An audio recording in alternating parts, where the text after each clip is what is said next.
ఎందుకంటే వైకుంఠ ఏకాదశి 10వ తేదీని అందరికీ తెలుసు.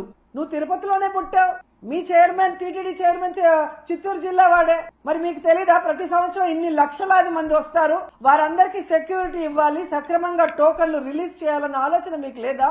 మళ్ళీ సిగ్గు లేకుండా నిస్సిగ్గుగా ఆ గాయపడిన వాళ్ళని పరామర్శించేటప్పుడు ఈ టోకెన్ సిస్టమ్ నేను తేలేదమ్మా, గత ప్రభుత్వం తప్పు అంటున్నావు. మరి గత ప్రభుత్వంలో టోకెన్లు ఇచ్చినప్పుడు ఎక్కడా తొక్కిసలాటలు జరగలేదు, ఎక్కడా ఎవరు చనిపోలేదు. మరి ఇప్పుడే ఎందుకు జరిగింది? మీ చేతగానితనం కాదా? మీరు పెట్టుకున్న మీ భజన పరుల వల్ల జరిగిన తప్పిదం కాదా?